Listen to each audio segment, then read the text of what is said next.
आदाब नाजरीन, मैं हूं ध्वनि जैन, आपकी होस्ट और दोस्त, और आप देख रहे हैं अपना health show fit India healthy India. अपने इस खास प्रोग्राम में हमारी कोशिश है हम हमेशा आपको मुख्तलिफ टिप्स देते रहें, जिसके लिए हम आपके सामने पेश करते हैं एक वर्कआउट सेगमेंट, जहां आप सीख सकते हैं अलग अलग तरह की एक्सरसाइजेस, साथ ही बेहतरीन योग का सेगमेंट और बहुत ही खास न्यूट्रिशनिस्ट की गाइडेंस जो आपको फिट एंड हेल्दी रखने में कारगर साबित हो सकते हैं। तो आज का हमारा टॉपिक है पार्किंसंस डिजीज़।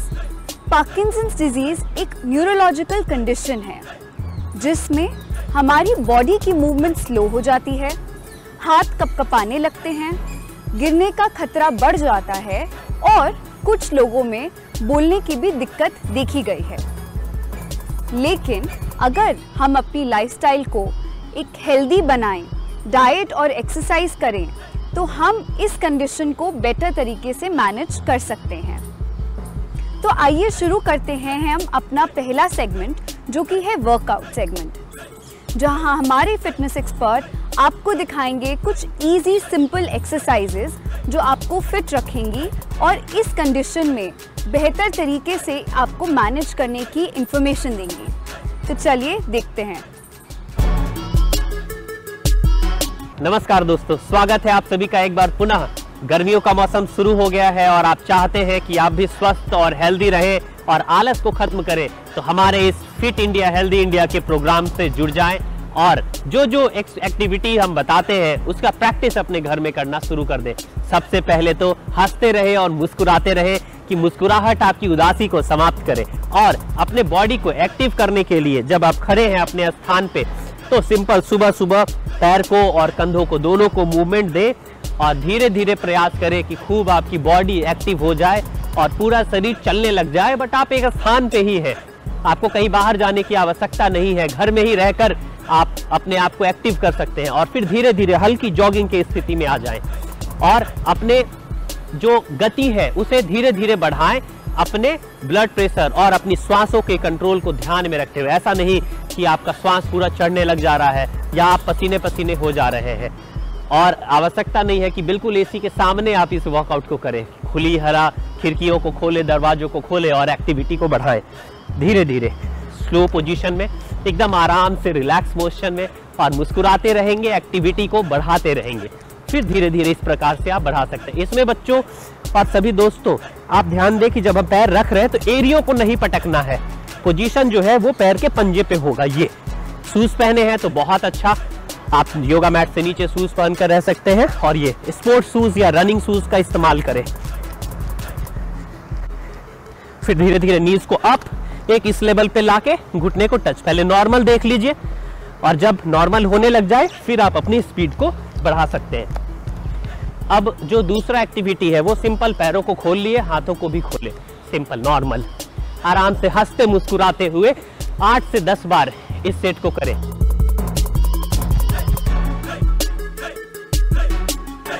इसी में आप थोड़ा सा एडवांस यदि आपसे हो सकता है, आप सक्षम हैं तो जरूर करें, खुलकर करें।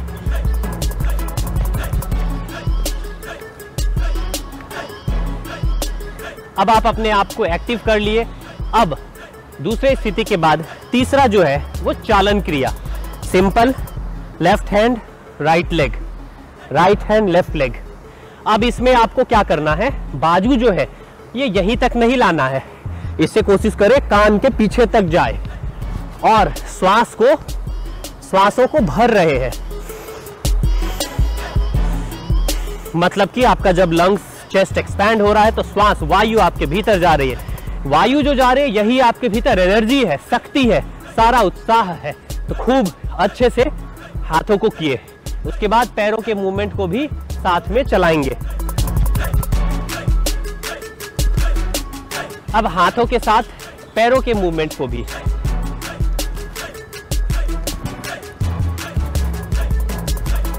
अब इस गति में आप अपने पैर का जो स्टेप है धीरे धीरे उसे छोटे रखकर धीरे धीरे बढ़ा सकते हैं। दोस्तों, साइड बेंडिंग जो आपके दोनों साइड मसल्स को कम करता है, जो एक्स्ट्रा फैट एक्स्ट्रा चर्बी हो जाती है इसे कम करने के लिए बहुत ही आवश्यक है। अब जो तीसरा है बॉडी मूवमेंट, स्पाइन ट्विस्टिंग, ये बहुत ज़रूरी है क्योंकि आप दिन भर बैठे रहते हैं, कुछ ना कुछ काम करते हैं, बट आपकी स्पाइन जो रीढ़ की हड्डी है उसको लचीला नहीं बनाया जाता। तो इसके लिए पूरा श्वास को छोड़ें और जितना पीछे जा सकते हैं जाएं। फिर श्वास को भरते हुए साइड, फिर श्वास भरे वापस, श्वास छोड़ते हुए पूरा पीछे। इसको फिर स्पीड में करेंगे। ध्यान रखना है कि आपका श्वास हर बार छूटे जब आप पीछे की तरफ जा रहे हैं।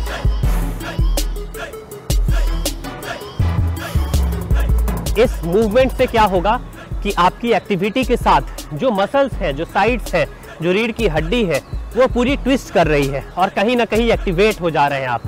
आपका पैरों से लेकर कमर, घुटना, कंधा, गर्दन, हथेली, सभी का एक मूवमेंट हो गया और एक वॉकआउट हो गया। तो जो सुस्ती थी, आलस थी, वो यहाँ समाप्त हो गया। इसके बाद फिर आप अपने जनरल योगासना की तरफ बढ़े और अपने आप को जब एक्टिव कर लिए हैं तो फिर आप हमारे फिट इंडिया हेल्दी इंडिया के जो योग के सत्र है उसे ज्वाइन करें और अपने आप को स्वस्थ रखें। और गर्मियों में विशेष रूप से पानी पीना बढ़ा दें, आप लिक्विड इंटेक को बढ़ाएं जिससे कि आपका बॉडी डिहाइड्रेट ना हो और स्वस्थ रहे, हेल्दी रहे, मुस्कुराते रहे। अब आपको फोकस करना है कि शोल्डर, कंधा आपका सीधा रहे और कहीं दिक्कतें ना आए। तो कोहनियों को पीछे कर, साइड, चेस्ट सामने की तरफ और हल्की बैकवर्ड बेंड रोज जरूर करें। फिर वापस, फिर हाथ को उठाएं और श्वास छोड़ते हुए जमीन पे, फिर वापस। जब कंधा जाता है पीछे तो चेस्ट पूरा एक्सपैंड और जितना श्वास भर सकते हैं भरें।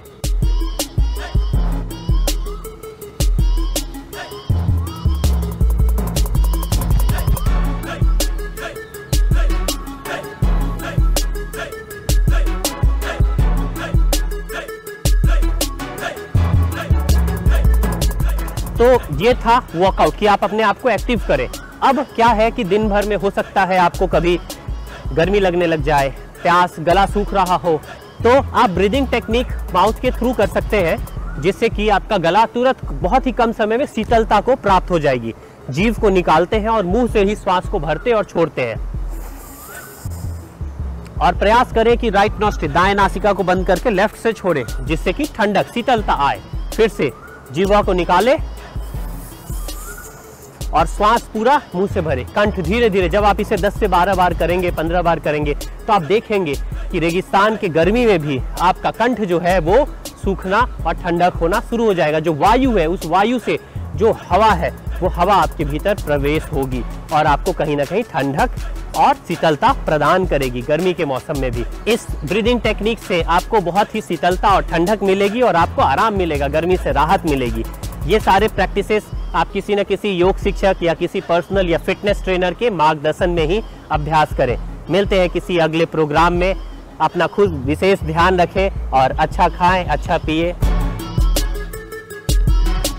बहुत खूब। आपने देखा कि कैसे बॉडी की स्ट्रेंथ और कोऑर्डिनेशन ज़रूरी है एक फिटनेस के लिए, हमारी बॉडी की प्रॉपर मूवमेंट के लिए। तो मैं आप सबसे रिक्वेस्ट करना चाहती हूँ कि आप डेली अपनी लाइफ से कुछ समय निकालकर इन सिंपल एक्सरसाइजेस को एक एक्सपर्ट की गाइडेंस में ज़रूर करें। नेक्स्ट हम बात करते हैं एक ऐसी प्रैक्टिस की जो ना सिर्फ फिजिकल बट इमोशनल बैलेंस को भी मेंटेन करती है। जी हाँ, और वो है योग। पार्किंसंस के पेशेंट्स के लिए स्पेसिफिकली योगा बहुत ही सूदिंग और हीलिंग साबित हुई है। तो चलिए अब हमारे योग के एक्सपर्ट आपको कुछ ऐसे आसन दिखाएंगे जो आप अपने घर में भी कर सकते हैं। चलिए शुरू करते हैं अपने योग के सेगमेंट से। नमस्कार, स्वागत है आप सभी का पुनः एक बार फिट इंडिया हेल्दी इंडिया के इस प्रोग्राम में। आज हम बात कर रहे हैं पार्किंसन। पार्किंसन एक ऐसी समस्या हो गई है जो उम्र बढ़ने के साथ हाथों का कांपना, पैरों का कंपन होना या पूरे बॉडी में एक थरथराहट सी आ जाती है। तो इसे सही करने के लिए आपको कुछ योग के आसन हैं जिसकी आप प्रैक्टिस करते हैं, रेगुलर डेली दिनचर्या में आप योग को लाते हैं तो कहीं ना कहीं आपको पार्किंसन से आराम मिल जाएगी, इस बीमारी से आपको राहत मिल जाएगी और आप योग के लगातार प्रैक्टिस से इससे छुटकारा भी पा सकते हैं। तो आइए, सबसे पहले क्या है बैलेंस करने के लिए, क्योंकि बॉडी को जितना बैलेंसिंग कीजिएगा, बैलेंस बनेगा, आपका इस समस्या से, इस बीमारी से छुटकारा पाना स्टार्ट हो जाएगा। सबसे पहले हम करते हैं ताड़ासन। ताड़ासना जो है यह बॉडी को बैलेंस करता है, जिसमें सिंपल खड़े होने का तरीका समझ लीजिए कि पैरों की उंगलियों को सीधा किए, खींचे, फिंगर्स को मिलाए, आगे पैर के अंगूठे को मिला लिए हैं हम, और पैर का अंगूठा मिलने के बाद जो पूरा बॉडी वेट है समतल पूरे पंजे पे आ जाता है। नेक्स्ट जो दूसरा स्टेप है, हथेलियों को क्लब किए, रिवर्स रोटेट, और धीरे से दोनों हाथ के बाजू को जितना पीछे ला सकते हैं। अब बाइसेप्स जो है वो कान के बगल में है आपके आगे। अब श्वास को भरते हुए अपने शरीर को ऊपर की तरफ खींचना है, जितना ऊपर खींच सकते हैं, इसलिए इसका नाम है ताड़ आसना, ताड़ासना। हल्के चेहरे पे मुस्कुराहट। आप चाहे तो सूर्य के सामने जब सूर्य नमस्कार के प्रस्तुति हो तो धीरे से आंखों को बंद भी रख सकते हैं और धीरे से श्वास को छोड़ते हुए डाउन। इस ताड़ासना को कम से कम 8 से 10 बार रिपीट करना है।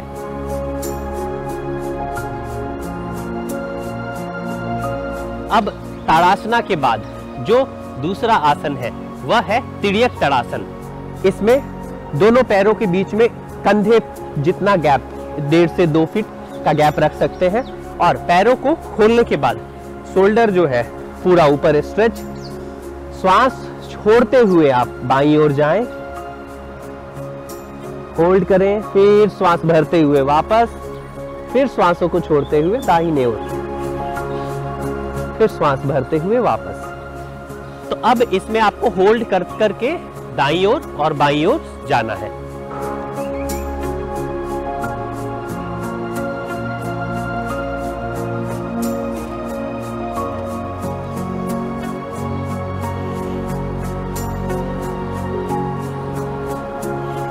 ताड़ासन और तिर्यक ताड़ासन के बाद जो स्टैंडिंग पोस्चर में बहुत आवश्यक एक आसन है वह है चेयर पोज, जिसे हम कुर्सी आसन भी कहते हैं। इसमें आप सिंपल, पहला तो स्टेप है कि थोड़ा सा कुर्सी की स्थिति में बन जाएं, और इस स्थिति में आप रुक कर रहे, और कहते हैं ना स्थिर सुखम आसनम, जिस सुख में है, जिस आसन में है उसमें सुख की अनुभूति करें। एडवांस पोस्चर के लिए आप इस आसन में जा सकते हैं। सिंपल पोजीशन में फिर पैर को ऊपर उठा लिए, एरियो के पोजीशन को अप।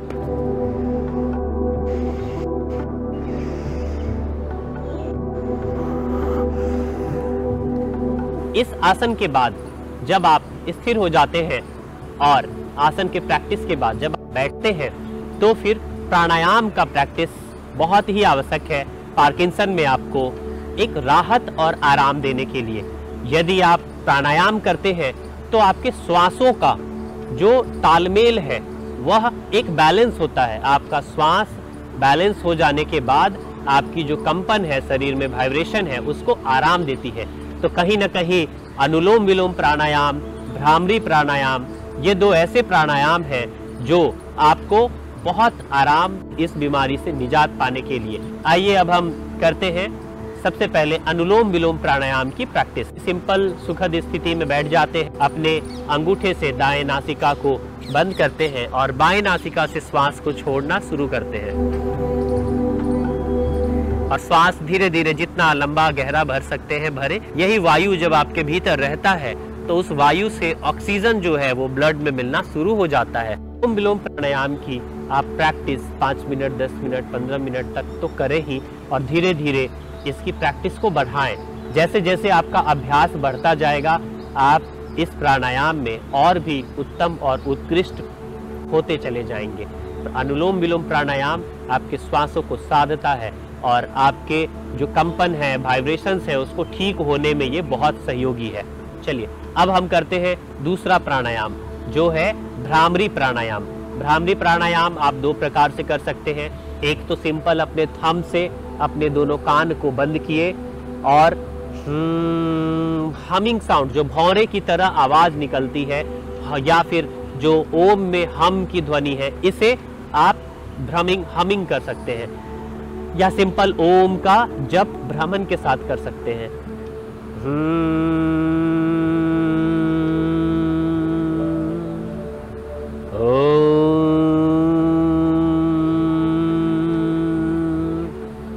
दूसरा भ्रामरी प्राणायाम का जो एडवांस रूप है वह सन्मुखी मुद्रा के साथ है। सन्मुखी मुद्रा, अंगूठे से कर्ण को आपने बंद किया, दूसरी उंगली से आईब्रो, बीच वाली उंगलियों से आंखों को बंद कर, चौथी उंगली से दोनों नासिका समझिए यहाँ आपका बंद हो रहा है, और पांचवी उंगली से मुख को आपने बंद किया। ये सन्मुखी मुद्रा हो गई। और फिर इसी भ्रमण को आपको गूंजना है।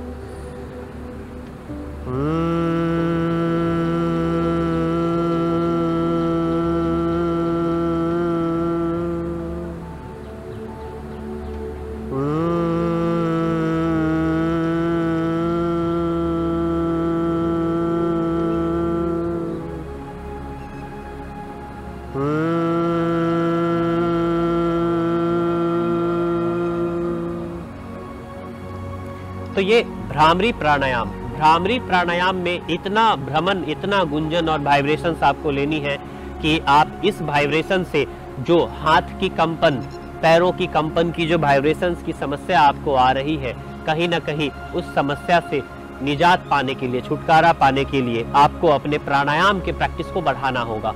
तो ये सारे प्राणायाम और योग के आसन आपको अपने जीवन में रेगुलर इसका प्रैक्टिस करके धारण करना है, जिससे कि आप हेल्दी रहें और स्वस्थ रहें। यही हमारी फिट इंडिया हेल्दी इंडिया की मुहिम है, और इसके माध्यम से जुड़ने के लिए ढेर सारी शुभकामनाएं। और आप जरूर हमारी अगली वीडियो हमारे और एक्सपर्ट्स के द्वारा देखें और कुछ न कुछ रोज नया सीखें और उसको फिर आगे अपने जीवन में व्यापन करें।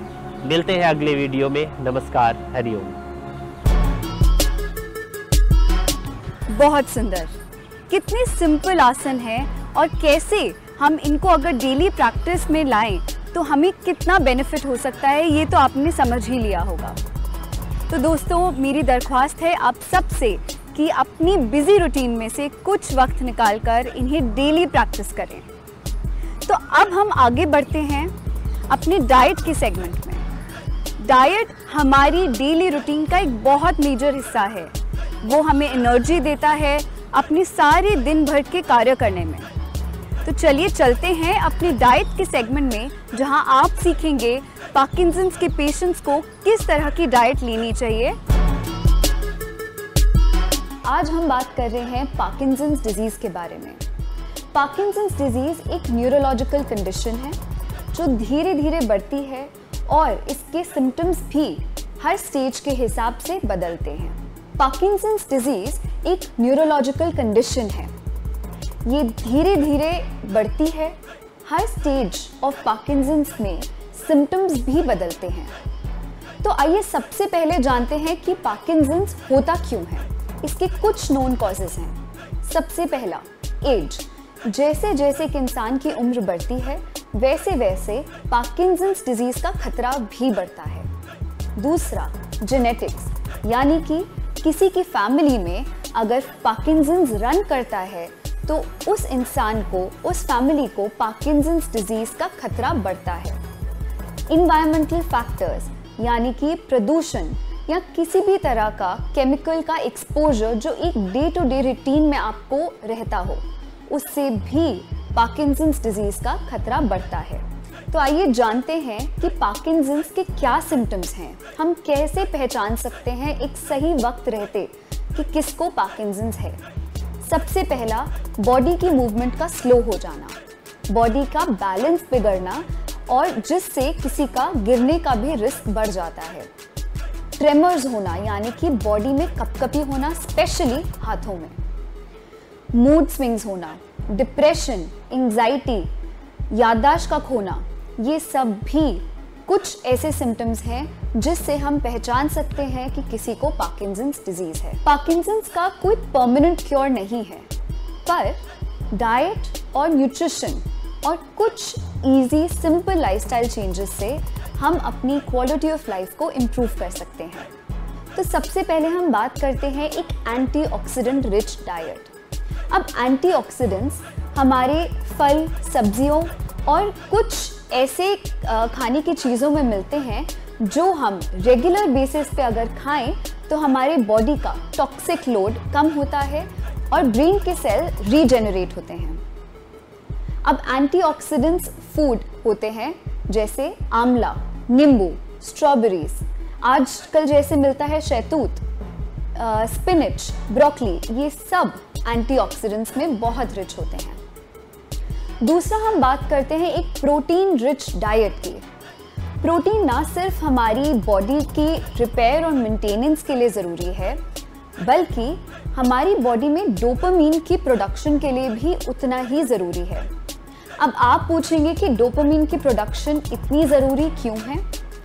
क्योंकि डोपामीन एक न्यूरोट्रांसमीटर है और पार्किंसंस की डिजीज़ में ये न्यूरोट्रांसमीटर लो हो जाता है एंड इसी वजह से हमें ज़रूरी है कि हम हर मील में, यानी कि ब्रेकफास्ट, लंच और डिनर, तीनों मील्स में प्रोटीन भरा कुछ खाना ज़रूर खाएं, जैसे कि पनीर, टोफू, दालें जैसे राजमा, चना और साथ ही दूध, ये सब प्रोटीन में रिच है।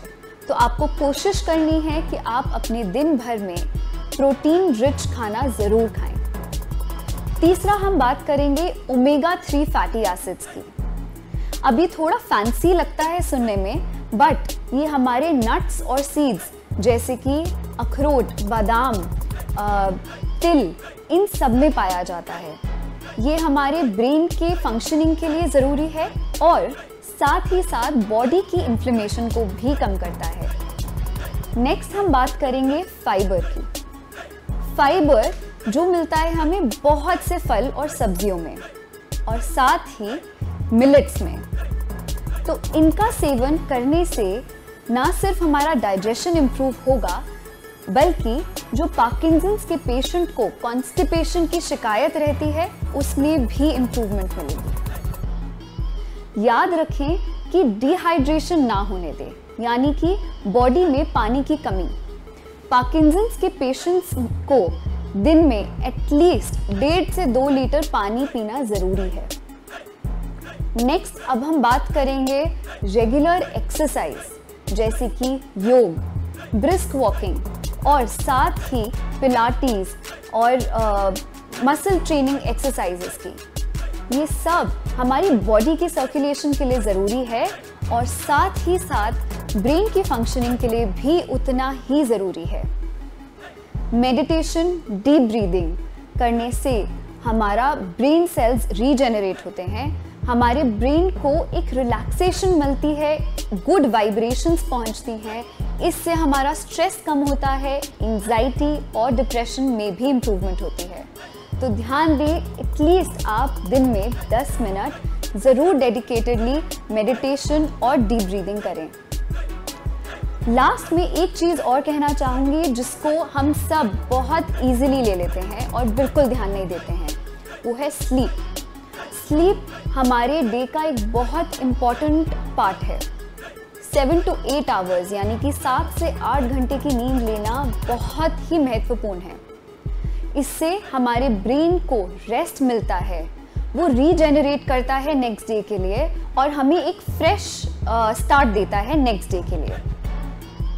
तो दोस्तों, पार्किंसंस डिजीज़ एक चैलेंजिंग कंडीशन है, पर सही टाइम पे इसका डायग्नोसिस होना, सही टाइम पे इसकी ट्रीटमेंट मिलना और सही डाइट, न्यूट्रिशन और लाइफस्टाइल चेंजेस से हम इसको क्योर कर सकते हैं, प्रिवेंट कर सकते हैं। मैं उम्मीद करती हूँ कि आज का हमारा ये सेशन आपके लिए फ़ायदेमंद होगा।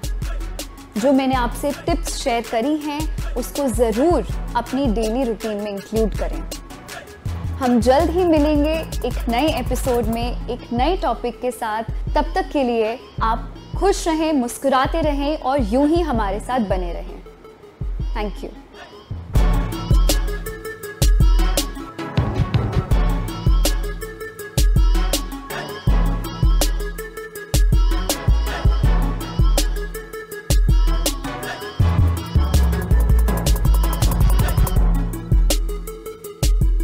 तो दोस्तों, आपने देखा कि कैसे हम पार्किंसंस डिजीज़ को एक होलिस्टिक अप्रोच से मैनेज कर सकते हैं। जिसमें एक्सरसाइज, योग और डाइट तीनों ही बराबर की मात्रा में अपना रोल प्ले करती हैं। हमें उम्मीद है कि हमारा आज का ये शो आपको खूब पसंद आया होगा। अगर आपके भी किसी जानने वाले को पार्किंसंस है तो उन तक ये टिप्स ज़रूर पहुंचाइएगा। तो मैं ध्वनि जैन अब आपसे इजाज़त लेती हूँ। हम मिलेंगे जल्द ही एक नए टॉपिक के साथ एक नए एपिसोड में। तब तक के लिए मुस्कुराते रहें, फिट रहें और यूं ही ढेर सारा प्यार फिट इंडिया हेल्दी इंडिया को देते रहें। धन्यवाद।